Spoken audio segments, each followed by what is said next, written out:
Hello parents, कैसे हो सब? बढ़िया। गुड मॉर्निंग सभी को। ठीक है, दिवाली मना ली होगी। कैसी रही सबकी? उम्मीद करता हूँ अच्छी रही होगी। और गैप भी ले लिया अपन ने, छुट्टी भी ले ली। ठीक है, अब सीरियस हो जाते हैं। एग्जाम भी करीब आ चुकी है।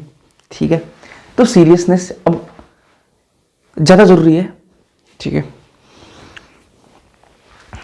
मेरा मन था दिवाली वाले दिन क्लास ले सारी ले लूँ, केमिस्ट्री की ले लूँ, जूलॉजी की ले लूँ, सिर्फ बॉटनी की ली। और मैंने देख लिया, बॉटनी में ही देख लिया कि उस क्लास को आपने कितना रेस्पॉन्स दिया। फिर मैंने और डालने की मेरी हिम्मत नहीं हुई, तो फिर मैंने आगे क्लास डाली नहीं दिवाली वाले दिन। फिर मैंने सोचा कि ठीक है, मज़े लो, हम भी मज़े लेते हैं। अगले दिन मेरी हिम्मत नहीं थी कि आज तो सोएंगे, तो बस 2 दिन सो लिए। अब आज से सीरियस हो जाते हैं। ठीक है, चलो। अब हम पढ़ रहे थे क्या पढ़ रहे थे? पादप जगत या फिर वनस्पति जगत अपन पढ़ रहे थे। ठीक बात है भैया, वनस्पति जगत पढ़ रहे थे। और वनस्पति जगत में शुरुआत अपन ने कहां से की? शुरुआत अपन की इंट्रोडक्शन से। और इंट्रोडक्शन में अपन ने क्या पढ़ा कि शुरुआत में 2 जगत थे, उन 2 जगत के अंदर बैक्टीरिया को भी डाल रखा था। ठीक है, सबको डाल रखा था, जिनमें कोशिका बीती थी उन सबको वनस्पति जगत में डाल रखा था। ये अपन इंट्रोडक्शन में पढ़ा। फिर अपन ने बात करी कि वनस्पति जगत के अंदर ये अपन ने जो है वर्गीकरण कर लिया। जीव जगत का वर्गीकरण अपन ने किया था, उसमें अपन ने 5 जो है जगत बनाए थे, उसमें से एक है वनस्पति जगत। ठीक है, ये वर्गीकरण तो हो गया मोटा मोटा वर्गीकरण, जिसके अंदर अपन ने एक वनस्पति जगत बना लिया। अब वनस्पति जगत बन तो गया, लेकिन वनस्पति जगत के अंदर भी तो बहुत सारी चीजें हैं, उनका वर्गीकरण भी तो अपन को करना है। तो उसके लिए भी अलग अलग तरीके किए गए वर्गीकरण के। एक अपन ने पढ़ा कृत्रिम तंत्र, दूसरा पढ़ा अपन ने प्राकृतिक, और तीसरा पढ़ा अपन ने फाइलोजेनेटिक, जातिवर्तीय।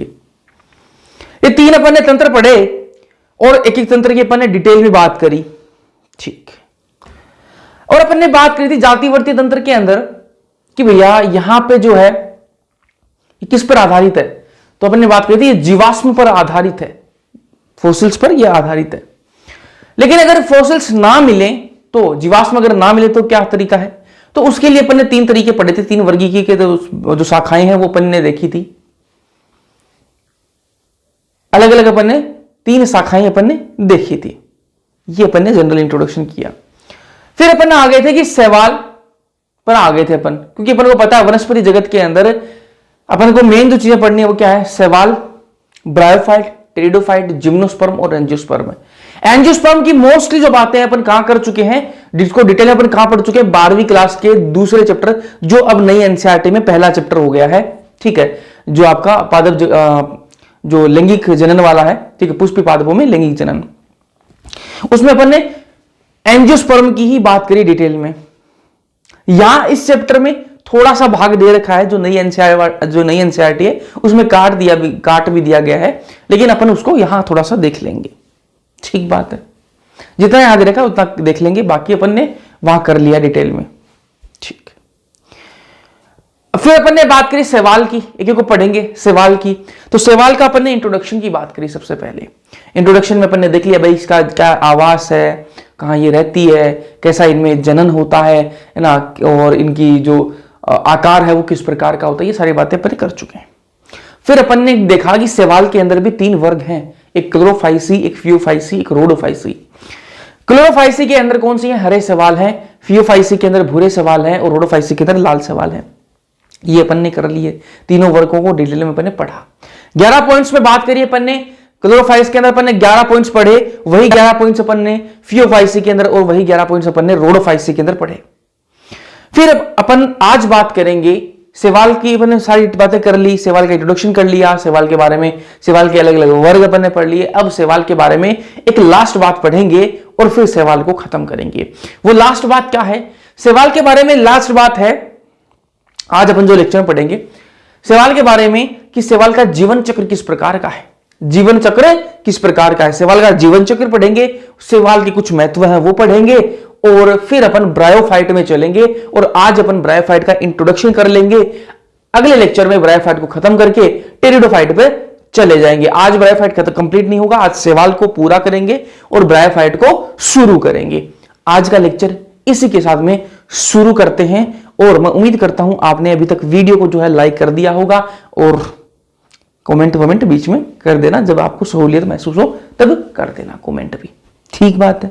चलो शुरुआत करते हैं, सेवाल के जीवन चक्र की बात करते हैं, ठीक है।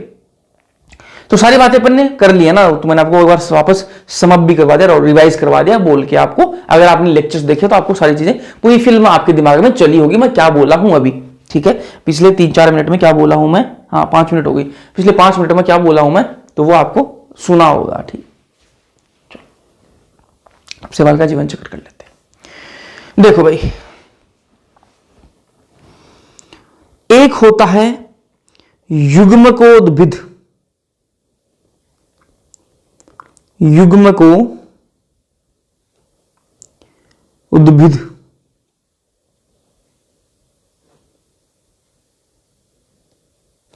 युग्मकोद्भिद, ठीक है। इंग्लिश में इसको कहते हैं गेमेटोफाइट, इंग्लिश में इसको कहते हैं गेमेटोफाइट। अब ये क्या चीज है अभी बताऊंगा। ये सेवाल का अपन क्या पढ़ रहे हैं, जीवन चक्र पढ़ रहे हैं। ये सेवाल का जीवन चक्र किस प्रकार का होता है, ध्यान से सुनना। ये युग्मकोद्भिद क्या है, जो मेन प्लांट बॉडी होती है ना सेवाल की जो मेन प्लांट बॉडी होती है, जो अपन को दिखती है, ठीक है। आपको मेरे को सेवाल सबने देखा होगा, बिल्कुल देखा है। तो जो सेवाल आपको मेरे को दिखा वो कौन सा, वो क्या था, वो युग्मकोद्भिद था। क्या था, युग्मको उद्भिद था, वो गेमेटोफाइट था। क्योंकि सेवाल के जो जीवन चक्र है उसमें युग्मकोद्भिद जो है वही क्या होता है, सेवाल का मेन प्लांट बॉडी होती है। मतलब उनको जो दिखा वो क्या था, युग्मकोद्भिद था, ठीक बात है। चलो, तो युग्मकोद्भिद के बारे में कुछ बातें मैं यहां कुछ पॉइंट्स लिखूंगा, तो वो पॉइंट्स आप ध्यान से देखते जाना। युग्मकोद्भिद जो है वो कैसा होता है, अगुणित होता है। कैसा होता है, अगुणित होता है, अगुणित होता है, ठीक है।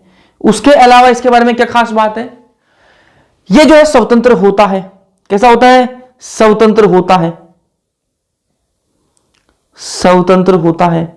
उसके अलावा ये मुक्त जीवी होता है, मुक्त जीवी होता है, मतलब किसी की जरूरत नहीं है भैया, अकेला रहेगा, किसी और की इसको जरूरत नहीं है, मुक्त जीवी होता है। उसके अलावा ये प्रकाश संश्लेषी होता है, प्रकाश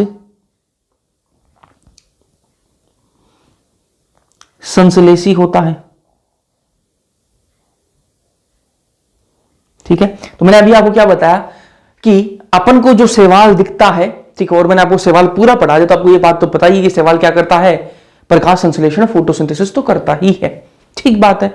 और मैंने आपको कहा कि जो अपन को दिखता है सेवाल, उस भाग को क्या कहते हैं, जो अपन को दिख रहा है उस भाग को क्या कहते हैं, सेवाल के उस भाग को क्या कहते हैं, युग्मकोद्भिद कहते हैं। मतलब सीधी सी बात है, जो अपन को सेवाल दिख रहा है उसको युग्मकोद्भिद कहेंगे, और वही युग्मकोद्भिद क्या करता है, प्रकाश संश्लेषी होता है, ठीक बात है। और वही युग्मकोद्भिद क्या है, प्लांट बॉडी है, मेन प्लांट बॉडी यही है सेवाल की, मेन प्लांट बॉडी यही है सेवाल की। तो युग्मकोद्भिद के बारे में ये पॉइंट्स आपको पता चले या नहीं चले, अगुणित होते हैं, स्वतंत्र होते हैं, मुक्त जीवी होते हैं, प्रकाश संश्लेषी होता है यही युग्मकोद्भिद, और मेन प्लांट बॉडी भी यही है इसकी। इसके अलावा एक बात और लिखते हैं इसके बारे में कि ये प्रभावी होता है। क्या होता है, प्रभावी होता है। मेन प्लांट बॉडी है यही है, तो प्रभावी तो होगा ही भैया, ठीक बात है। चलो, अब युग्मकोद्भिद नाम से पता लग रहा है, युग्मकोद्भिद, ठीक है, गेमेटोफाइट क्या बनाएगा, गेमिट बनाएगा। युग्मकोद्भिद युग्मक बनाएगा, क्या बनाएगा, युग्मक बनाएगा। तो यहां से जो युग्मकोद्भिद जो है ये क्या बनाता है, ये बनाता क्या है, 1 मिनट दीजिए, ये क्या बनाएगा, ये बनाएगा जी सेक्स ऑर्गन बनाता है। क्या बनाता है, सेक्स ऑर्गन बनाता है, सेक्स ऑर्गन। और ये किसके सेक्स ऑर्गन है, ये सेवाल के सेक्स ऑर्गन है। किसके हैं, सेवाल के, ठीक है। यहां मैं लिख भी देता हूं, ठीक है। ये युग्मकोद्भिद कैसा है, हैप्लॉइड है। एन का मतलब क्या है, हैप्लॉइड। यहां मैं लिखा भी मैंने कि अगुणित है, अगुणित को इंग्लिश में हैप्लॉइड कहते हैं, और इसको रिप्रेजेंट करने के लिए अपन एन से करते हैं, ठीक है, स्मॉल एन। अब ये युग्मकोद्भिद कैसा था, अगुणित था, तो वैसे ही अपने जो सेक्स ऑर्गन बनेंगे वो भी कैसे बनेंगे, अगुणित बनेंगे, मतलब एन होंगे, ठीक बात है। और सेवाल के अंदर जो उनके सेक्स ऑर्गन होते हैं वो किस प्रकार के होते हैं, सेवाल के अंदर वो होते हैं एक कोशिक होते हैं, और नॉन जैकेटेड होते हैं। नॉन जैकेटेड का मतलब क्या है, मतलब उनके ऊपर कोई आवरण नहीं होता, बिना किसी आवरण के होते हैं। तो ये बात मैं यहां लिखूंगा। इनके जो सेक्स ऑर्गन है वो किस प्रकार के हैं, एक तो एक कोशिक है, एक कोशिक, एक कोशिक और बिना आवरण, बिना आवरण, आवरण के होते हैं, के होते हैं। अब यहां पर एक एक्सेप्शन है, एक क्या है, एक्सेप्शन है, अपवाद है।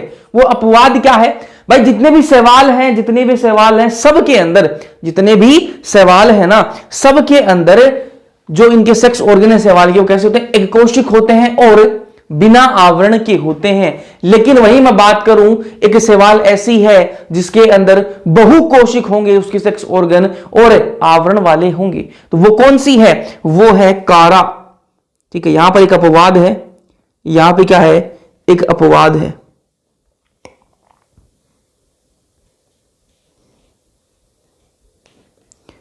कारा,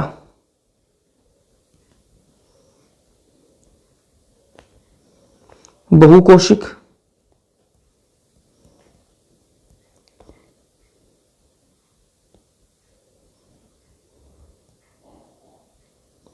बहुकोशिक आवरण,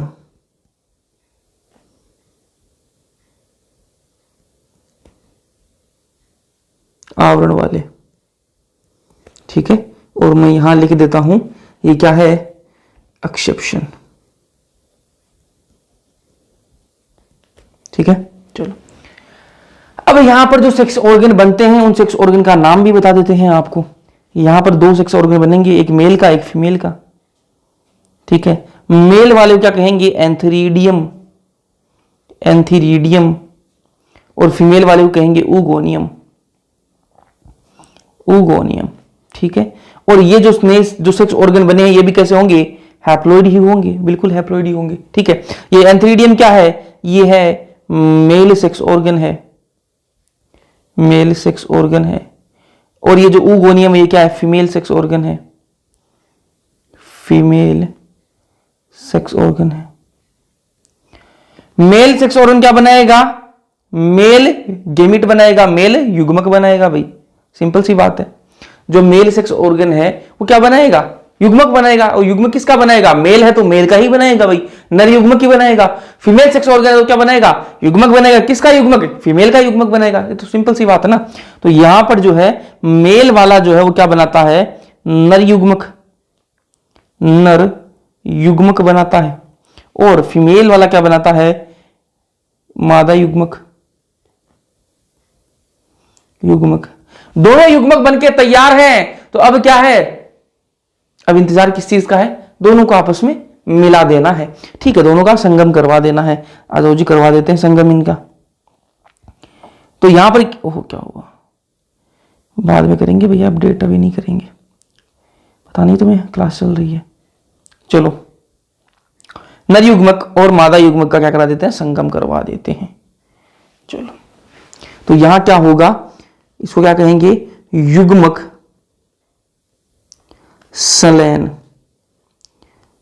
युग्मक संलयन का मतलब क्या है कि यहां पर जो गेमीट्स हैं वो क्या करेंगे, आपस में फ्यूज करेंगे। क्या करेंगे, आपस में फ्यूज करेंगे, आपस में मिलेंगे। दोनों नर युग्मक और मादा युग्मक आपस में मिल जाएंगे। इसको क्या कहते हैं, फर्टिलाइजेशन बोल दो, निषेचन बोल दो। ठीक है, या फिर युग्मक संलयन बोल दो। ठीक बात है। चलो, नर युग्मक और मादा युग्मक ये भी कैसे बनेंगे, ये भी कैसे बनेंगे, अगुणित बनेंगे। ठीक बात है, सारा कुछ अगुणित चल रहा है। अभी तक जितना भी काम हो रहा है सारा कुछ अगुणित चल रहा है। देखो, अपना युग्मकोद्भिद था, युग्मकोद्भिद था मेन प्लांट बॉडी। युग्मकोद्भिद ने क्या बनाया, सेक्स ऑर्गन बनाए, वो भी कैसे थे, अगुणित। सेक्स ऑर्गन ने क्या बनाया, नर युग्मक और मादा युग्मक बनाए, वो भी कैसे हैं, अगुणित है। यहां तक सारा कुछ अगुणित चल रहा है। जैसे ही ये एन, नर युग्मक का एन और मादा युग्मक का एन, आपस में दोनों युग्मक आपस में मिलेंगे, तो यहां पर एक एन और ये दूसरा एन क्या हो जाएगा, 2n। ठीक है, तो यहां पर क्या बनेगा, और आप सबको पता है जब भी दो युग्मक आपस में मिलते हैं तो क्या बनता है, युग्मनज बनता है। क्या बनता है, युग्मनज, युग्मनज। इंग्लिश में कह देते हैं जाइगोट, जाइगोट। और जाइगोट कैसा होगा, जाइगोट होगा द्विगुणित, 2n, 2n। ठीक है, एक n इसका, एक n इसका, कैसा हो गया, 2n हो गया। ठीक बात है, मतलब ये कैसा है, द्विगुणित है। अब इसमें क्या होगा, जाइगोट के अंदर क्या होगा, इस जाइगोट के अंदर होगा क्या, ये जो युग्मनज बना है इसके अंदर क्या होगा, इसके अंदर होगी मियोसिस होगी, जिसको अपन क्या कहेंगे, जाइगोट के अंदर अगर मियोसिस हो रही है तो उसका क्या कर देंगे अपन, जाइगोटिक मियोसिस कह देंगे। ठीक है, इस युग्मनज जो बना है, इस युग्मनज से क्या है, एम्ब्रियो नहीं बनता। ये मैं आपको पहले बता चुका हूं कैसे होते हैं सवाल, कैसे होते हैं, नॉन एम्ब्रियो फाइटा होते हैं, इनके अंदर एम्ब्रियो नहीं बनता है। मैंने सवाल का जब आपको इंट्रोडक्शन पढ़ा रहा था तभी मैंने आपको बता दिया था कि सवाल के अंदर एम्ब्रियो नहीं बनता, मतलब जाइगोट तो बनेगा, जाइगोट के बाद में भ्रूण नहीं बनता है, एम्ब्रियो नहीं बनता है। ये बात अपने दिमाग में बिठा लेना, क्वेश्चन आ सकता है। ठीक है, तो इसके अंदर सवाल के अंदर युग्मनज तो बनता है लेकिन इसमें एम्ब्रियो नहीं बनता, फिर तो क्या होगा, युग्मनज के अंदर क्या होगा, मियोसिस होगा, मियोसिस होगा। और अगर युग्मनज के अंदर, युग्मनज क्या कहते हैं, जाइगोट कहते हैं, और जाइगोट के अंदर अगर मियोसिस हो रहा तो क्या कह देंगे, इसको जाइगोटिक मियोसिस कह देंगे। क्या क्या कह देंगे, जाइगोटिक मियोसिस कह देंगे। और मियोसिस होने के बाद में बनेगा क्या, यहां पर क्या बनता है, यहां पर बनते हैं बीजाणु बनते हैं। क्या बनते हैं, बीजाणु। ये क्या बना दिया मैंने, बीजाणु। एक मिनट, ये क्या बनाया मैंने, बीजाणु। ठीक है, ये बीजाणु भी कैसे बनेंगे, अब यहां पर देखो, ये आपका युग्मनज कैसा था, डिप्लॉइड था, मतलब द्विगुणित था। ठीक है, लेकिन इसके अंदर क्या कर दिया अपन ने, मियोसिस कर दी, अर्धसूत्री विभाजन कर दिया। जब अर्धसूत्री विभाजन होगा तो ये जो है द्विगुणित से कैसा हो जाएगा, वापस अगुणित हो जाएगा। तो यहां पर जो है आपके बीजाणु कैसे बनेंगे, अगुणित, सिंगल एन वाले हो गए वापस। ठीक है, अब ये जो बीजाणु है, ये जो बीजाणु है, इनमें क्या होगा, इनका अंकुरण होगा, ये अंकुरित होंगे। ठीक है, एक मिनट, ये बीजाणु जो है वो क्या होंगे, अंकुरित होंगे, और अंकुरित होकर क्या बना लेंगे, युग्मकोद्भिद, है ना। तो बीजाणु क्या होगा, अंकुरण, अंकुरण होगा इनका, अंकुरित होंगे ये, अंकुरित। ठीक है,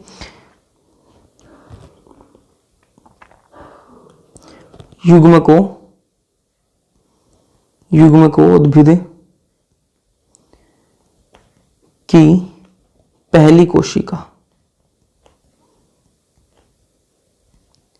पहली कोशिका, इसका मतलब क्या हुआ, मतलब सुनना, यहां पर क्या बन रहा है आपका, युग्मकोद्भिद। ठीक है, और यहां पर क्या था आपका, युग्मनज, यहां पर क्या था आपका, युग्मनज। तो युग्मनज के बाद में क्या बने, बीजाणु, और बीजाणु के बाद में क्या बनता है आपका, युग्मकोद्भिद। तो ये युग्मकोद्भिद बनने की जो क्या है, पहली कोशिका है। ठीक है, अभी और समझाऊंगा तो आपको समझ में आएगा। ठीक है, अब आप एक चीज नोटिस करना, एक चीज नोटिस करना, ये पूरा क्या बनाया मैंने, जीवन चक्र बनाया। ये जीवन चक्र होता है। सवाल क्या है, युग्मकोद्भिद है। ठीक है, वो कैसा है आपका, अगुणित होता है। उसने सेक्स ऑर्गन बनाए, वो भी क्या है, अगुणित है। सेक्स ऑर्गन क्या बनाए, युग्मक बनाए, नर युग्मक, मादा युग्मक। नर युग्मक और मादा युग्मक वो भी क्या है आपके, अगुणित हैं। दोनों युग्मक आपस में मिले क्या बना लिया, युग्मनज बना लिया। वो कैसा होता है आपका, यहाँ पर द्विगुणित होता है। द्विगुणित तो है वो युग्मनज, लेकिन जैसे ही वो युग्मनज बनेगा उसमें क्या होगा, जाइगोटिक मियोसिस हो जाएगी। जाइगोटिक मियोसिस होने के कारण क्या बनेंगे, बीजाणु बनेंगे। और वो बीजाणु कैसे बनते हैं, अगुणित बनते हैं। बाद में वो बीजाणु क्या कर जाएंगे, अंकुरित होंगे, और वो अंकुरित होने के बाद में क्या बनेंगे, बीजाणु से क्या बन जाएगा, वापस युग्मकोद्भिद बन जाएगा। ऐसे ही पूरी जो साइकिल है, जो चक्र है, वो चलता रहेगा। यही क्या है, सवाल का जीवन चक्र है। इस सवाल के जीवन चक्र में आपको क्या दिख रहा है, सारी की सारी जो स्टेज है वो कैसी आ रही है, अगुणित, अगुणित, अगुणित, अगुणित, अगुणित, सारी की सारी अगुणित स्टेज आ रही है। आपके दिमाग में एक चीज आ रही होगी भैया कि यहां पर अगुणित नहीं, एक द्विगुणित, बीच में एक स्टेप क्या आती है, द्विगुणित भी आती है। तो इस द्विगुणित स्टेप को क्या कहेंगे, इस द्विगुणित जो स्टेप है इसको क्या कहेंगे, इसका नाम दे देते हैं, इसको कहेंगे बीजाणुद्भिद। क्या कहेंगे, बीजाणुद्भिद,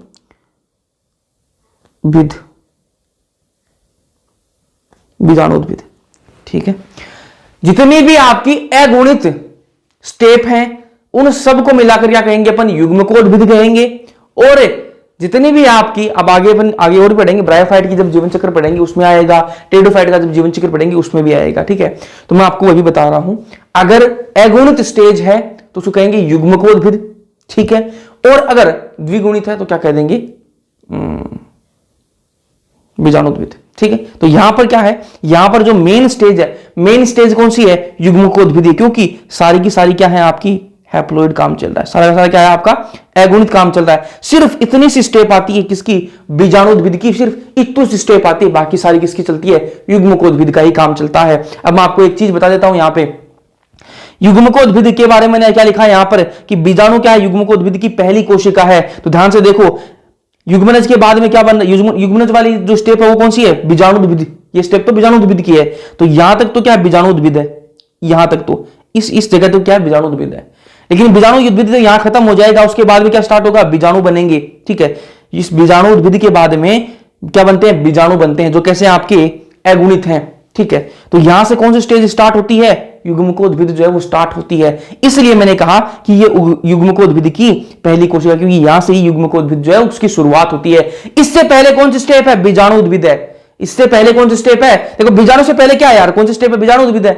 तो बीजाणुद्भिद के बाद में बीजाणु ही बनते हैं, और बीजाणु किस कौन सी स्टेप के पहला पार्ट है, युग्मकोद्भिद का पहला पार्ट है। तो यहां से जो है युग्मकोद्भिद की शुरुआत होती है, ऐसे चली चली चली युग्मकोद्भिद चलती है, और फिर यहां पर आकर जो है युग्मकोद्भिद जो है वो खत्म हो जाती है। नर युग्मक और मादा युग्मक बनते हैं, ये क्या लास्ट कोशिकाएं हैं। ठीक है, ये पहली कोशिका पूछा आपको, बीजाणु जो पहली कोशिका, अंतिम कोशिका नर युग्मक और मादा युग्मक। भैया ये नर युग्मक और मादा युग्मक अंतिम कोशिका कैसे हुई यार, देखो युग्मकोद्भिद जो है इस पूरी साइकिल में चल रहा है, और यहां पर देखो नर युग्मक और मादा युग्मक जैसे ही बनते हैं ये दोनों आपस में मिलेंगे और क्या बना लेंगे, युग्मनज बना लेंगे। युग्मनज किसका पार्ट हो जाएगा, बीजाणुद्भिद। ठीक है, जैसे ही युग्मनज बनेगा कौन सी स्टेप आ जाएगी, बीजाणुद्भिद आ जाएगी। तो यहां पर नर युग्मक और मादा युग्मक क्या है, ये अंतिम अवस्था है किसकी, युग्मकोद्भिद की। तो ये अंतिम कोशिकाएं हैं नर युग्मक और मादा युग्मक, और पहली कोशिका आपकी बीजाणु है। अभी लिखवा दूंगा इसके बारे में, ये आपको साइकिल जो है समझ में आई या नहीं आई, वापस एक बार रिपीट करूंगा, इंपॉर्टेंट है, होती है साइकिलें, क्वेश्चन आते हैं यहां से, तो एक बार रिपीट करने में कोई अपन को कोई समस्या नहीं है। वापस सुन लो भाई, सवाल का जीवन चक्र पढ़ रहे हैं अपन। मैंने कहा कि जब अपन को जो सवाल दिखती है वो उस पार्ट को क्या कहते हैं अपन, युग्मकोद्भिद कहते हैं। ठीक बात है, और युग्मकोद्भिद कैसा होता है, अगुणित होता है, मेन प्लांट बॉडी यही है सवाल की। ठीक बात है, और प्रकाश संश्लेषी होगा, बिल्कुल मेन प्लांट बॉडी जब है तो यही प्रकाश संश्लेषी भी होगा, प्रभावी होता है, मुक्त जीवी होता है। ठीक है, किसी का कोई इसको मतलब नहीं, स्वतंत्र होता है बिल्कुल। ये जो युग्मकोद्भिद है ये क्या बनाएगा, युग्मक बनाएगा, साफ पता है आपको। तो युग्मकोद्भिद को युग्मक बनाने, तो युग्मक बनाने के लिए क्या चाहिए, सेक्स ऑर्गन चाहिए। सेक्स ऑर्गन भी कैसे बनाएगा, ये अगुणित बनाएगा। ठीक बात है, सवाल के अंदर सेक्स ऑर्गन कैसे होते हैं, एक कोशिक होते हैं, उसके अलावा बिना आवरण वाले होते हैं। लेकिन एक यहां पर अपवाद, एक एक्सेप्शन है, क्या एक्सेप्शन है, कारा। ठीक है, कारा के अंदर, कारा जो सवाल है इसके अंदर बहुकोशिक सेक्स ऑर्गन होते हैं और आवरण वाले सेक्स ऑर्गन होते हैं। ठीक है, ये जो सेक्स ऑर्गन है कौन से हैं, का नाम क्या है, मेल वाले को क्या कहेंगे अपन, एंथ्रीडियम कहेंगे, और फीमेल वाले को क्या कहेंगे अपन, उगोनिया कहेंगे, उगोनियम कहेंगे। अब मेल अगर सेक्स ऑर्गन तो क्या बनाएगा, वो नर युग्मक बनाएगा, और फीमेल वाला मादा युग्मक बनाएगा। दोनों युग्मक बनके तैयार हैं। नर युग्मक भी कैसा होगा, अगुणित होगा, और मादा युग्मक भी कैसा होगा, अगुणित होगा। दोनों युग्मक आपस में मिलेंगे, और जब आप सबको पता है ये बात तो कि जब दोनों युग्मक आपस में मिलते हैं तो क्या कहते हैं, युग्मक संलयन कहते हैं। और यहां पर क्या हो जाएगा, युग्मक के मिलने से क्या बनेगा, युग्मनज बनेगा, युग्मनज बनेगा। दो एन एन मिल रहे हैं, एन एन कैसे, मतलब नर युग्मक का अगुणित है तो वो एन, ठीक है, मादा युग्मक भी अगुणित है तो उसका एन, दोनों एन साथ में मिलेंगे तो क्या बन जाएगा, 2n बन जाएगा, उसको क्या कहेंगे, युग्मनज। ठीक है, और ये जो स्टेप है उसको क्या कहेंगे, बीजाणुद्भिद कहेंगे। ठीक बात है। अब ये युग्मनज के जैसे युग्मनज बनता है उसके बाद में क्या होता है, यहां पर मियोसिस होता है, और आप सबको पता है युग्मनज को इंग्लिश में क्या कहते हैं, जाइगोट कहते हैं। जैसे ही मियोसिस होगा तो जाइगोट के अंदर मियोसिस हो रहा है, इसलिए क्या कह देंगे, इसको जाइगोटिक मियोसिस कह देंगे। और मियोसिस होगा तो क्या होगा, ये जो जाइगोट है, ये जो युग्मनज बना है, ये क्या हो जाएगा, इसका विभाजन हो जाएगा, अर्धसूत्री विभाजन होगा, और क्या बनेंगे, 4 यहां पर क्या बन जाएंगे, बीजाणु बन जाएंगे। और वो बीजाणु कैसे होंगे, वो वापस क्या हो जाएंगे, अगुणित हो जाएंगे। जबकि युग्मनज द्विगुणित था, लेकिन बीजाणु कैसे होंगे, अगुणित होंगे, और वही बीजाणु क्या होंगे, अंकुरित होंगे, और क्या बना लेंगे, युग्म को उद्भिद बना देंगे, मेन प्लांट बॉडी बना देंगे। इस प्रकार से जो इनका पूरा जीवन चक्र जो है वो चलता रहता है। शैवाल का जीवन चक्र समझ में आया या नहीं आया, मुझे जल्दी से बताइए, कमेंट सेक्शन में कमेंट करके बता देना। ठीक है, चलो अब मैंने बहुत बार रिपीट कर दिया, उम्मीद मैं करता हूं कि आपको आ ही गया होगा। ठीक है, चलो अब यहां पर मैं 2-3 बातें और लिखूंगा। ठीक है, कि जो युग्मक संलयन होता है, ठीक है, अभी जो मेन बातें वो बता दी मैंने आपको, है ना, बस कुछ बातें एक्स्ट्रा ऐड कर देते हैं। नर युग्मक और मादा युग्मक मिलेंगे कैसे आपस में मिलते कैसे हैं? मैंने आपको कहा कि यहाँ पर जो नर युग्मक और मादा युग्मक जो है इनका क्या होता है, संलयन हो जाता है, आपस में फ्यूज कर जाते हैं। लेकिन मिलते कैसे हैं उसके बारे में थोड़ी सी बातें लिख लेते हैं यहाँ पे। तो ये मिलते हैं कैसे, मुख्यतः कैसे मिलते हैं ये, मुख्यतः ये मिलते हैं जल में, मुख्यतः जल में, ठीक है। और कुछ में कैसे है, कुछ में उगोनियम,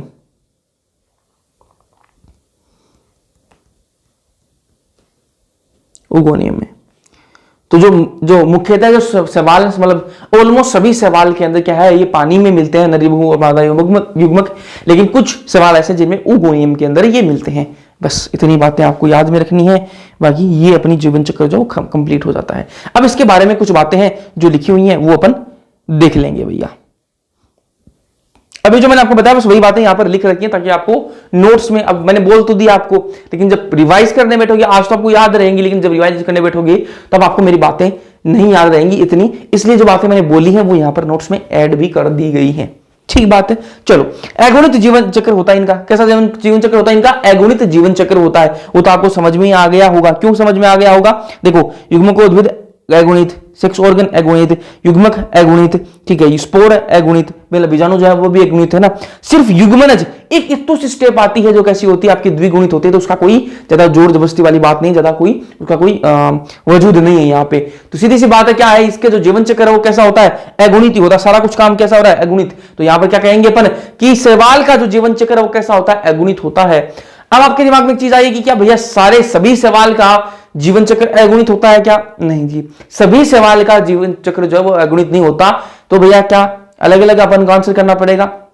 देखो, अगर आपको क्वेश्चन में यह पूछा जाए, अगर आपको क्वेश्चन में यह पूछा जाए कि शैवाल का जीवन चक्र कैसा होता है, तो क्या आंसर दोगे? तो आपको आंसर देना अगुणित जीवन चक्र होता है। हैप्लोन्टिक लाइफ साइकिल होती है, इंग्लिश में हैप्लोन्टिक लाइफ साइकिल, हिंदी में अगुणित जीवन चक्र होता है। लेकिन अगर आपको कुछ एग्जाम्पल अभी मैं आपको बताऊंगा, अगर आपको स्पेसिफिक बोले, इस एग्जाम्पल आपको दे दिया गया और वो कहेगी इसका जीवन चक्र कैसा होता है, तब आपको बना आंसर चेंज करना। अगर आपको सिर्फ ये बोले कि सवाल का आपको जीवन चक्र बनाना, तो आपको क्या बताना, हमेशा अगुणित जीवन चक्र होता है। चलो आ जाओ वापस। जीवन चक्र कैसा होता है इनका? अगुणित जीवन चक्र होता है, हैप्लोन्टिक लाइफ साइकिल इंग्लिश में। ठीक है, मुख्यतः एग्जाम्पल की बात कर लें कि जो आपके अगुणित जीवन चक्र की जो सवाल के अंदर अगुणित जीवन चक्र होता है, इसके एग्जाम्पल एनसीईआरटी लिखती है, तो आपको एग्जाम्पल याद रखने। क्लेमाइडोनास के अंदर अगुणित है, वोल्वोक्स एग्जाम्पल है सवाल का, इसके अंदर भी अगुणित जीवन चक्र होता है, स्पायरोगायरा के अंदर भी अगुणित जीवन चक्र होता है। ये तीनों के तीनों एग्जाम्पल आपको ऐसे के ऐसे याद होने चाहिए। क्लेमाइडोनास, स्पायरोगायरा और वोल्वोक्स के अंदर क्या है आपका? अगुणित जीवन चक्र है। जो भी मैं एग्जाम्पल्स आपको नोट्स में ऐड करवाता हूं वो आपको कभी नहीं भूलने हैं। ठीक है, तो ये एग्जाम्पल आपको पता होना चाहिए। चलो, नॉन एम्ब्रियोफाइटा होते हैं, बता दिया मैंने आपको। नॉन एम्ब्रियोफाइटा का मतलब यहां पे कोई एम्ब्रियो नहीं बनता, देखो जाइगोट बना है लेकिन आगे भ्रूण जो वो नहीं बनता है। जाइगोटिक मियोसिस होता है, बिल्कुल होता है जाइगोटिक मियोसिस। सम बीजाणु बनते हैं, जो बीजाणु बनेंगे वो कैसे बनेंगे? सम बीजाणु बनेंगे, एक जैसे बीजाणु बनेंगे। ठीक है, सम बीजाणु बनते हैं, इनमें होमोस्पोरस होते हैं ना। ये बीजाणु उद्भिद सिर्फ युग्मनज द्वारा दर्शाया जाता है। जो बीजाणु उद्भिद है वो सिर्फ किसके द्वारा दर्शाया जाता है? आपका युग्मनज जो उसके द्वारा दर्शाया जाता है। देखो लिख दिया मैंने यहाँ पर, ये जो बीजाणु उद्भिद है सिर्फ युग्मनज द्वारा दर्शाया जाता है। अब मैंने आपको बताया कि शैवाल का अगर आपको पूछे कि शैवाल का जीवन चक्र कैसा होता है, आप क्या कहोगे? अगुणित जीवन चक्र होता है। लेकिन कुछ एग्जांपल्स हैं जिनका अलग प्रकार का जीवन चक्र पाया जाता है। ठीक है, वो एग्जांपल्स की बात कर लेते हैं। पहला एग्जांपल है फ्यूकस। फ्यूकस है तो एक शैवाल, लेकिन इसके अंदर जो जीवन चक्र है वो किस प्रकार का पाया जाता है? द्विगुणित जीवन चक्र इसके अंदर पाया जाता है। बाकी सारी शैवाल के अंदर अगुणित जीवन चक्र है, लेकिन फ्यूकस जो है इसके अंदर कैसा? द्विगुणित जीवन चक्र इसके अंदर पाया जाता है। तो क्या भैया यही एक अपवाद है क्या? ये सिर्फ फ्यूकस ही एक अपवाद है क्या?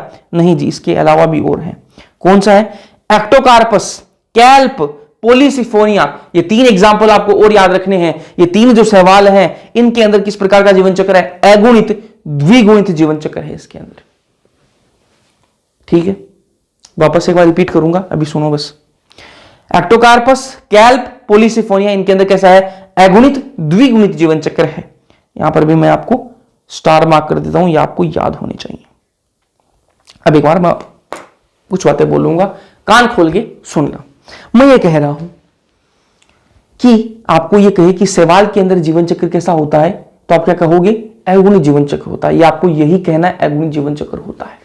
ठीक बात है, क्योंकि अपन ने अभी देखा है जीवन चक्र, अभी अपन ने सवाल का देखा है किस प्रकार का होता है, अगुणित ही होता है, सारी चीजें अगुणित होती हैं उसके अंदर। ठीक बात है, इसलिए अगुणी जीवन चक्र होता है। और उसके एग्जाम्पल भी मैंने आपको बता दी, क्लेमेंडोनास, वोल्वोक्स और आपका स्पाइरो वगैरह।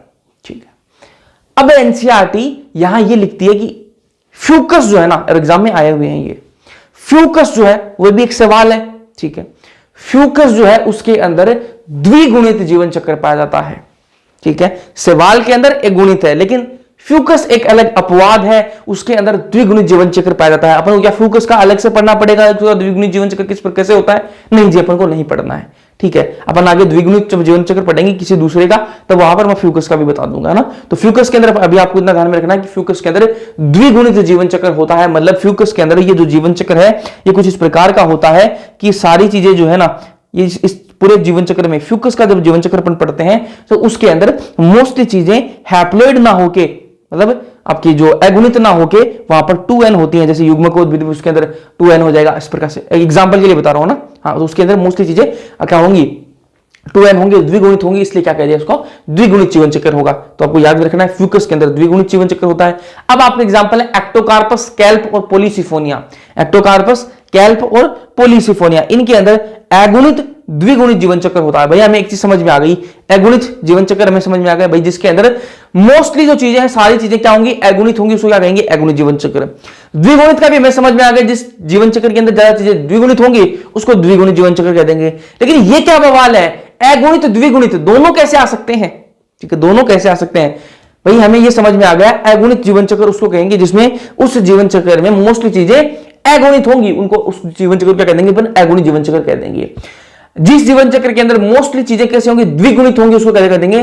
द्विगुणित जीवन चक्र कह देंगे। लेकिन ये क्या बवाल है, आप क्या बता रहे हो? अगुणित द्विगुणित जीवन चक्र दोनों साथ में आ गए। मैंने कहा कि ऐसा जीवन चक्र जिसमें आधा भाग जो है, ऐसा जीवन चक्र जिसमें आधा भाग अगुणित हो और आधा भाग क्या हो? द्विगुणित हो, इस प्रकार के जीवन चक्र क्या कहेंगे अपन? अगुणित द्विगुणित जीवन चक्र कहेंगे। दोनों आगे, इसलिए क्या कहेंगे? अगुणित द्विगुणित। मोस्टली चीजें अगुणित है तो उसको क्या कहेंगे? अगुणित जीवन चक्र। मोस्टली चीजें द्विगुणित है तो क्या कहेंगे? द्विगुणित जीवन चक्र है। और अगर किसी जीवन चक्र में आधी आधी है, अगुणित भी है और द्विगुणित भी, तो क्या कहेंगे? अगुणित द्विगुणित जीवन चक्र। अरे समझ में आई या नहीं आई? आई ना? ठीक है, तो मैंने आपको बता दिया कि अगर आप उस सवाल का पूछे, स्पेसिफिक बोले कि भैया सवाल के अंदर, सवाल सिर्फ आप बोले सवाल के का जीवन चक्र किस प्रकार का होता है, तो क्या कहोगे आप? अगुणित जीवन चक्र होता है। एग्जांपल में मैंने आपको बता दी, क्लेमेंडोनास, वोल्वोक्स और स्पाइरो वगैरह, ये आपको ध्यान में रखने हैं। अगर आपको स्पेसिफिक करके बोले कि फ्यूकस के अंदर जीवन चक्र किस प्रकार का होता है, क्या आपको आंसर क्या देना है? आपको कहना है कि उसके अंदर द्विगुणित जीवन चक्र होता है। अगर आपको बोले कि एक्टोकार्पस, कैल्प, पोलीसिफोनिया, इनके अंदर किस प्रकार का जीवन चक्र पाया जाता है, तो क्या कहोगे? अगुणित द्विगुणित जीवन चक्र पाया जाता है। समझ में आया? ठीक, आगे चलते हैं। अभी मैंने आपको एक चीज बताई थी कि जो बीजाणु कैसे होते हैं, युग्मकोद्भिद की पहली कोशिका होती है। जो बीजाणु है वो क्या है? युग्मकोद्भिद की पहली कोशिका होती है। देखो मैंने आपको यहां बताया भी था कि बीजाणु जो है युग्मकोद्भिद की पहली कोशिका, क्योंकि यहां से जो है, यहां तक तो क्या था? बीजाणु उद्भिद था। यहां तक तो क्या था? बीजाणु उद्भिद था। ठीक है, और इसके जस्ट बाद में क्या होता है? बीजाणु बनता है, और बीजाणु क्या है? युग्मकोद्भिद की क्या है? पहली कोशिका है।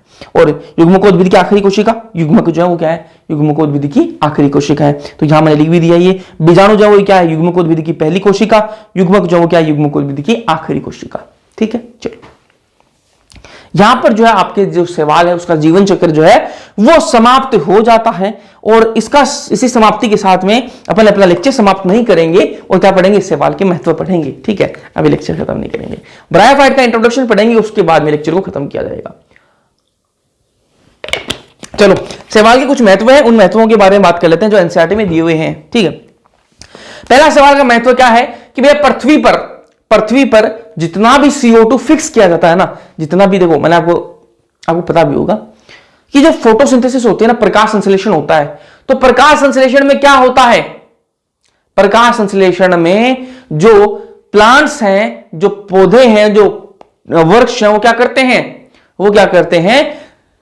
वातावरण से CO2 लेते हैं। वातावरण से क्या करते हैं? CO2 लेते हैं, अपना खाना बनाने के लिए प्रकाश संश्लेषण में उनको CO2 की जरूरत पड़ती है। वो किस प्रकार से पड़ती है वो अपन पढ़ेंगे जब अपन प्रकाश संश्लेषण वाला चैप्टर पढ़ेंगे, तब उसमें डिटेल में करेंगे।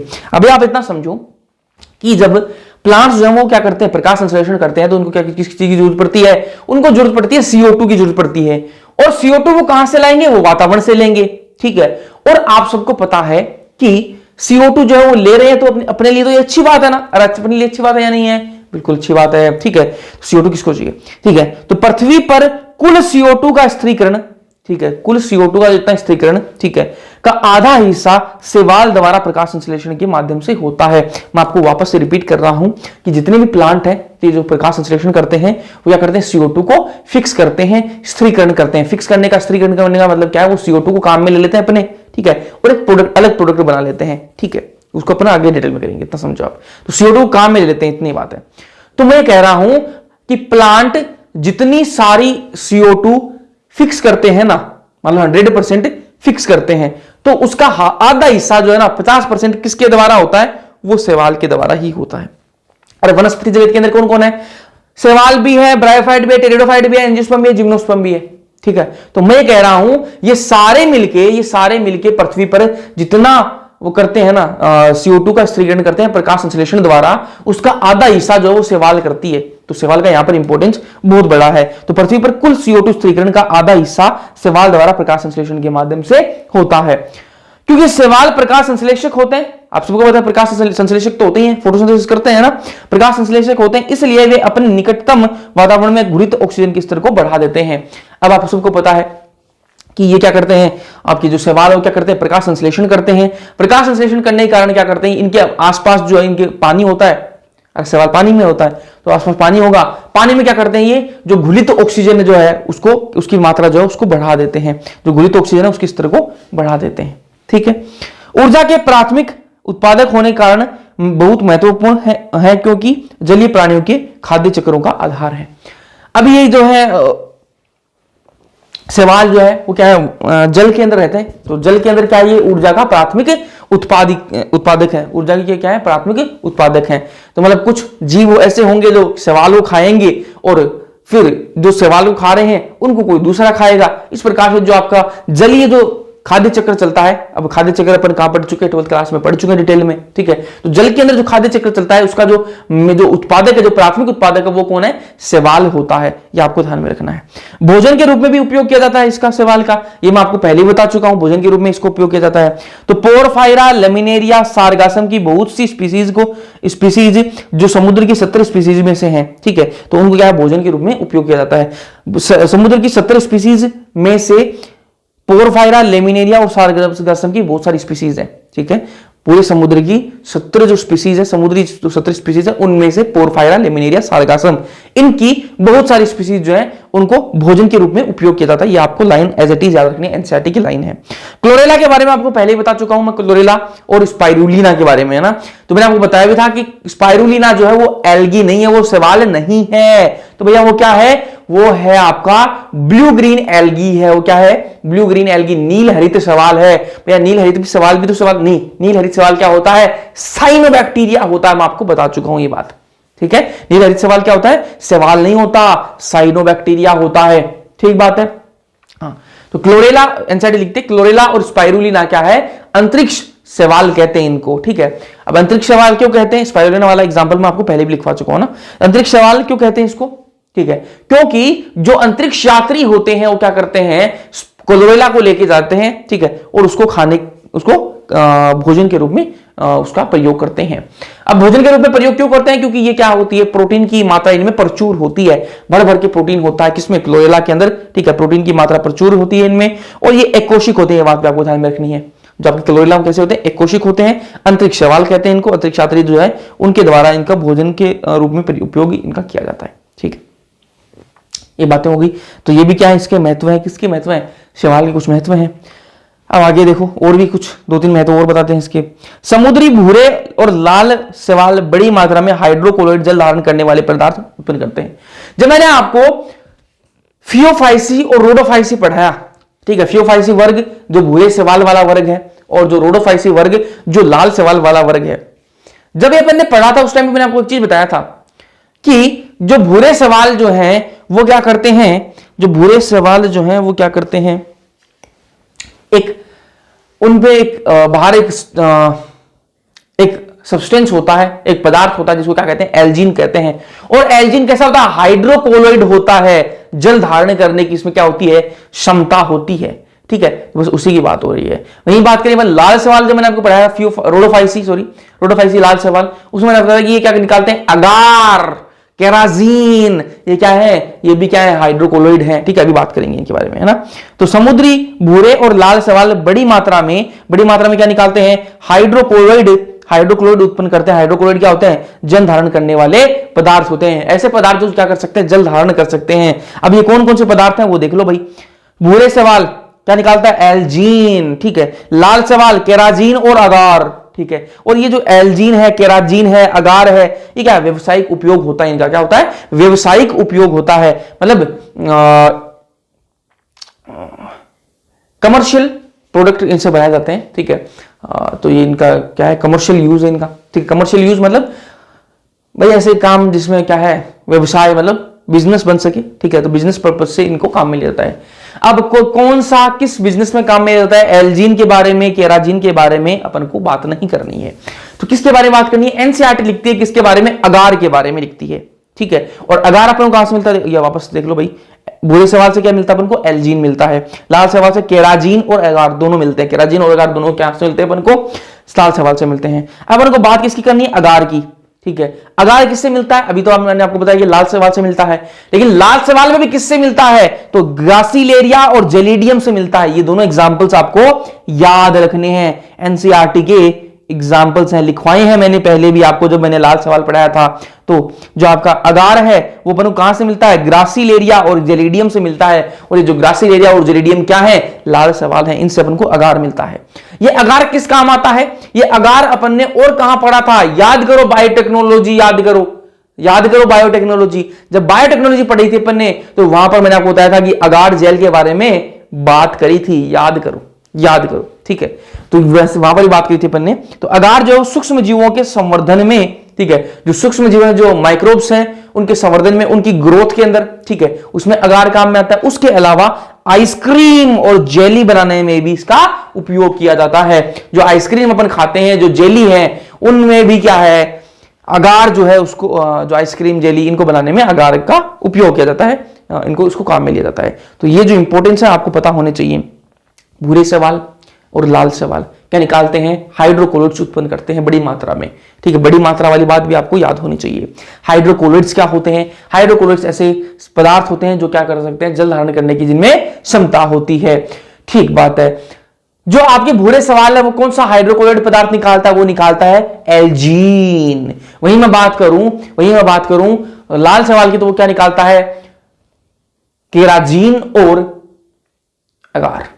ठीक है, ये तो तीनों है, एल्जीन, केराजीन और अगार, तीनों ही क्या है, इनका व्यवसायिक उपयोग है। ठीक है, व्यवसायिक उपयोग किया जाता है इनका। ठीक है, बिजनेस में काम में लिए जाते हैं, ये कमर्शियल यूज है इनका। अगार के बारे में एनसीईआरटी लिखती है कि अगार जो है वो कहां से मिलता है अपन को, ग्रासिलेरिया और जेलिडियम। ग्रासिलेरिया और जेलिडियम क्या है, दोनों ही क्या है, लाल सवाल है। और ग्रासिलेरिया और जेलिडियम से अपन को क्या मिलता है, अगार मिलता है। ठीक बात है। अगार जो है वो सूक्ष्म जीवों के संवर्धन में काम में आता है एक तो। ठीक है, जो माइक्रोब्स हैं उनको ग्रोथ कराने में अपन को काम आता है। दूसरा अपन को आइसक्रीम हो गई, जेली हो गई, इनको बनाने में अगार जो है वो यूज में लिया जाता है। तो यहां पर जो है इसी के साथ में अपनी जो सवाल वाला पार्ट है वो कंप्लीट हो जाता है। सवाल अपन ने पूरा पढ़ लिया, इंट्रोडक्शन पढ़ लिया, सवाल के सारे वर्ग पढ़ लिए, सवाल का अपन ने जीवन चक्र भी देख लिया, जीवन चक्र में कुछ बातें भी अपन ने लिख ली हैं। और उसके अलावा अपन ने इसके जो महत्वपूर्ण जो आपके महत्व जो है आपके सवाल के, वो भी अपन ने देख ली, क्या इसके महत्व है वो भी अपन ने देख ली, इंपॉर्टेंस उसकी देख ली। अब मैं आपको ये कहता हूं, अगर आप पहले से, मतलब मैंने कहा था पिछले 2 लेक्चर में भी कहा कि एनसीईआरटी पढ़ना है चैप्टर की, अब सवाल कंप्लीट हो गया है, तो सवाल तक आप पूरी एनसीईआरटी पढ़ के देखना, ब्रायोफाइट से पहले तक का सारा पढ़ के देखना, आपको मजा आएगा। मेरी बात मान के देखना, मेरी बात मान के देखो एक बार। आप एनसीईआरटी जितना मैंने पढ़ाया है, एनसीईआरटी देखना, आपको एक एक लाइन जो है वो समझ में आएगी। और अगर आप ऐसे बैठते ना तो आपको कुछ पल्ले नहीं पड़ता। ठीक है, अब आप मेरे कहने पे अपनी एनसीईआरटी को खोलना और एनसीईआरटी पे आप एक एक लाइन को समझ के देखना। मैंने सारी लाइन जो आपको बताई है। कोई भी आपको लाइन ऐसी नहीं छूटी वो मिलेगी कि वो लाइन मैंने आपको बताई नहीं। ठीक बात है, एक बार पढ़ के देखना, जरूर पढ़ना। ठीक है, चलो ब्रायोफाइट की शुरुआत करते हैं आज के लेक्चर में। ब्रायोफाइट का इंट्रोडक्शन अपन पढ़ेंगे और इसको कंप्लीट करेंगे अपन अगले लेक्चर में। सवाल कंप्लीट हो गया है। ब्रायोफाइट बात करते हैं तो मैं आपको एक चीज और बता देता हूं, वनस्पति जगत में अपन कितनी चीजें पढ़ेंगे, एल्गी शैवाल पढ़ेंगे जो कि अपन पढ़ चुके हैं, ब्रायोफाइट, फिर टेरिडोफाइट, फिर जिम्नोस्पर्म और फिर एंजियोस्पर्म। आपको एक बात तो पता होगी कि जब इवोल्यूशन हुआ ना, विकास जब हुआ तो सबसे पहले क्या है, शैवाल बने। शैवाल कहां रहे, पानी के अंदर। ठीक है, और अपन को क्या है, पानी से जो है वो जमीन पे अपन को आना है। ठीक है, पानी से अपन को जमीन पे आना है। तो कैसे आएंगे, डायरेक्ट नहीं आ सकते। तो शैवाल कहां है, पानी में है। ठीक है, तो शैवाल से अपन क्या बनाएंगे, ब्रायोफाइट बनाएंगे। ठीक है, ब्रायोफाइट क्या है, ज्यादा क्या है, विकसित है, शैवाल से ज्यादा विकसित है। तो शैवाल कहां है, एकदम से बिल्कुल पानी में है। तो पानी से डायरेक्ट जमीन पे क्या आ सकता है, क्या पौधा नहीं आ सकता। तो क्या करना पड़ेगा अपन को, इस प्रकार का पौधा बनाना पड़ेगा जो पानी में और जमीन पे दोनों पर रह जाए। ठीक है, तो ब्रायोफाइट ऐसा ही है जो पानी में और जमीन पर दोनों पर रहता है, अभी उसकी बात करेंगे। फिर टेरिडोफाइट भी ऐसा ही है। फिर जिम्नोस्पर्म थोड़ा सा एडवांस आ जाता है, और एंजियोस्पर्म तो आज के टाइम का है, बिल्कुल एडवांस है, बिल्कुल मॉडर्न है। ठीक बात है।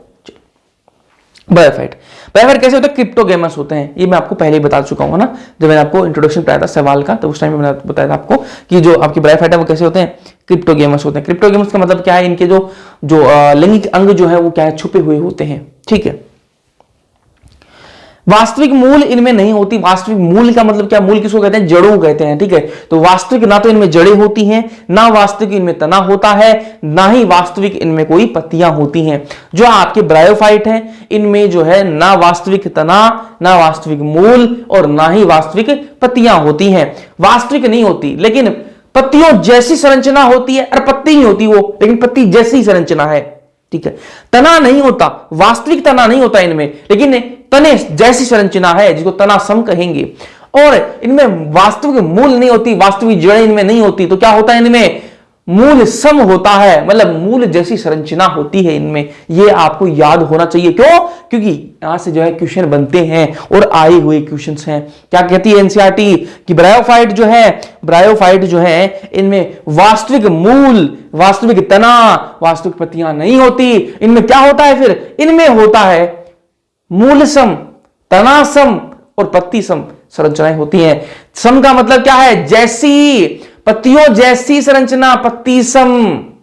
ठीक है, वहीं मैं बात करूं तना सम, तने जैसी संरचना होती है। तना नहीं होता, तने जैसी संरचना होती है, लेकिन वो तना नहीं होता। ठीक है, वहीं मैं बात करूं मूल सम। ठीक है, मतलब मूल जैसी संरचना है, लेकिन वो मूल नहीं है, वो जड़ें नहीं है। ठीक है, तो ये एनसीईआरटी बात लिखती है। क्रॉस का मतलब मैं आपको पहले ही बता चुका हूं, क्रॉस में जहां मैं मारता हूं मतलब वो क्या है, अब्सेंट है, अनुपस्थित है। और ये टिक मारता हूं, उसका मतलब क्या है, वो उपस्थित है। तो यहां पर वास्तविक मूल, तना और पत्ती जो है वो नहीं होती है। ठीक है, और मूल सम, तनासम और पत्ती सम वो संरचना यहां पर होती है। ठीक है, जो मूल सम जो संरचना है, ठीक है, वो इस ब्रायोफाइट में उसको क्या कहेंगे, पर मूलाम कहेंगे। क्या कहेंगे, मूलाम कहेंगे। मतलब जो जड़ें होंगी इनकी, जो ब्रायोफाइट के अंदर जो वास्तविक जड़ें नहीं है, लेकिन जो भी जड़ों जैसी संरचना है उसको क्या कहेंगे, मूलाम कहेंगे। ये वर्ड आपको याद रखना, आगे बात करेंगे इसकी, है ना। मूलाम कहेंगे, इंग्लिश में इसको राइजोइड्स कहते हैं। ठीक है, इनमें संवहनी ऊतक नहीं होते हैं, पहले भी अपन बात कर चुके हैं इस बारे में। संवहनी ऊतक इनमें नहीं होते हैं, संवहनी ऊतक वेस्कुलर टिश्यू इंग्लिश में कहते हैं, और ये इनमें नहीं होते हैं। ठीक बात है, तो संवहनी अगर ऊतक नहीं है तो इनको क्या कह सकते हैं, नॉन ट्रेक्योफाइट कह सकते हैं। इनमें ट्रेकिया नहीं है। ठीक है, ट्रेकिड और वेसल नहीं है इनमें, और नॉन वेस्कुलर कह सकते हैं इनको। बीज इनमें नहीं बनते हैं। ठीक है, जो ब्रायोफाइट में बीज नहीं बनते हैं। फर्स्ट एम्ब्रियोफाइटा कहेंगे इनको, क्या कहेंगे, फर्स्ट एम्ब्रियोफाइटा। इसका मतलब क्या हुआ, इसका मतलब समझाता हूं। शैवाल के बारे में मैंने क्या कहा था, ये क्या है, नॉन एम्ब्रियोफाइटा है। शैवाल के बारे में मैंने आपको क्या कहा था कि ये क्या है, नॉन एम्ब्रियोफाइटा है। मतलब क्या है, शैवाल के अंदर कोई एम्ब्रियो नहीं बनता, युग्मनज जाइगोट बनता है, लेकिन जाइगोट के बाद में कोई एम्ब्रियो नहीं बनता। इसलिए मैंने क्या कहा, शैवाल क्या है, नॉन एम्ब्रियोफाइट है। लेकिन अब जो है ये शैवाल से क्या है, थोड़ा एडवांस है। कौन एडवांस है, आपका ब्रायोफाइट जो वो शैवाल से तो एडवांस है, ठीक है, एडवांस है, तो यहां पर जो है भ्रूण बनता है, एम्ब्रियो जो है वो बनता है, इसलिए क्या कह दिया अपने फर्स्ट एम्ब्रियोफाइटा, क्योंकि पहली बार जो है एम्ब्रियो कहां बनता है, वो ब्रायोफाइट के अंदर ही बना था, ठीक है, इसलिए क्या कह दिया इसको फर्स्ट एम्ब्रियोफाइटा। यहां पर आपको भ्रूण देखने के लिए मिलेगा, ठीक है। शैवाल की तुलना में इनकी प्लांट बॉडी जो है वो अधिक क्या होती है, विभेदित होती है, ठीक है। शैवाल की तुलना में जो आपकी ब्रायोफाइट है इनकी क्या होती है, जो प्लांट बॉडी है वो क्या ज्यादा विभेदित होती है, डिफरेंशिएटेड होती है, ज्यादा प्लांट जैसी लगती है, ठीक है। जैसे मैंने आपको बताया कि जो शैवाल होता है वो तो क्या है, एकदम से फैला हुआ होता है ना, फैला हुआ होता है, थैलस होता है, लेकिन वही मैं बात करूं ब्रायोफाइट जो है वो कुछ कुछ अपन को प्लांट जैसे दिखने लग जाते हैं, प्लांट जैसे दिखने लग जाते हैं, मतलब क्या है, इनकी प्लांट बॉडी जो है क्या हो जाता है, विभेदित होती है, क्योंकि ये शैवाल से ज्यादा क्या है, एडवांस होते हैं। ब्रायोफाइट जो है वो शैवाल से ज्यादा एडवांस है। चलो, इनमें सेक्स ऑर्गन कैसे होते हैं, बहुकोशिक होते हैं और जैकेटेड होते हैं, ठीक है। इसका मतलब भी लिख देते हैं मैं यहाँ पे, जैकेटेड का मतलब क्या, आवरण वाले,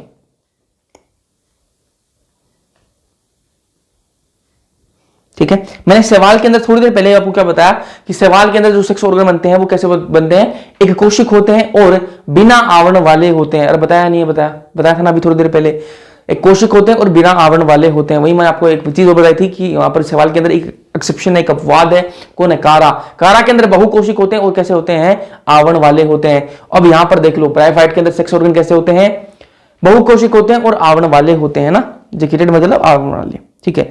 इनके सेक्स ऑर्गन का नाम क्या है, एक मिनट, जो सेक्स ऑर्गन है पुंधानी और स्त्रीधानी। पुंधानी किसको कहेंगे अपन, जो नर जनन अंग है, जो नर जनन अंग है उसको क्या कहेंगे, मेल जो रिप्रोडक्टिव स्ट्रक्चर है उसको क्या कहेंगे अपन, पुंधानी, और जो स्त्रीधानी किसको कहेंगे, स्त्री जनन अंग को कहेंगे, ठीक बात है, ये आपको पता होना चाहिए। ब्रायोफाइट में आते हैं कौन, लीवरवर्ट्स आते हैं और मोस आते हैं, ठीक है। ब्रायोफाइट के अपन दो चीज पढ़ेंगे, लीवरवर्ट और मोस, ठीक है। जैसे अपन सवाल के अंदर क्लोरोफाइसी, रोडोफाइसी, फ्यूफाइसी ये पढ़े थे ना, अब यहां पर क्या पढ़ेंगे अपन, लीवरवर्ट और मोस, दो चीजें पढ़ेंगे, ठीक है। इनको डिटेल में अपन करेंगे आगे कल के लेक्चर में। आवास की बात कर लेते हैं, ब्रायोफाइट मिलते कहां पर है, रहते कहां पर है ब्रायोफाइट, ठीक है। तो इनके आवास की बात कर लेते, जैसे अपने सवाल के आवास की बात करी थी कि ये पानी में रहते हैं, कुछ जानवरों पर भी सवाल अपन को मिलते हैं, तो मैंने ये पढ़ा। वैसे अपन यहाँ पर आवास की बात कर रहे हैं, तो ये पहाड़ियों में आपको मिलेंगे, पहाड़ों पर आपको मिलेंगे, नम जगहों पर मिलेंगे, सीलन जगह पर मिलेंगे, तथा छायादार क्षेत्रों में ये पाए जाते हैं। कहां कहां मिलते हैं, पहाड़ियों में, नम स्थानों पर, उसके अलावा सीलन वाली जगह हो गई, ठीक है, उसके अलावा छायादार जो क्षेत्र है वहां पर ये आपको देखने के लिए मिलते हैं, कौन, ब्रायोफाइट, ठीक है। ब्रायोफाइट को पादप जगत का जल स्थलचर एम्फीबियन कहा जाता है। जैसे अपन बात करें प्राणी जगत की बात करें, एनिमल किंगडम की बात करें, तो मेंढक आप सबने सुना होगा, मेंढक जो है वो क्या जमीन पर भी रह लेता है और पानी पर भी रह लेता है, पानी में भी रह लेता है, इसलिए क्या मेंढक को क्या कहा जाता है, इसको क्या कहा जाता है, उभयचर कहा जाता है। पता है ना आपको, ये मेंढक क्या जाता है, उभयचर कहा जाता है, एम्फीबियन कहा जाता है। उसी प्रकार से ये जो है आपके ब्रायोफाइट जो है, ये जो है इनको ये जमीन पर रह सकते हैं, लेकिन इनको जब जनन की बात करते हैं ना, जब इनको सेक्सुअल प्रोडक्शन करना होता है तो इनको पानी की आवश्यकता होती है।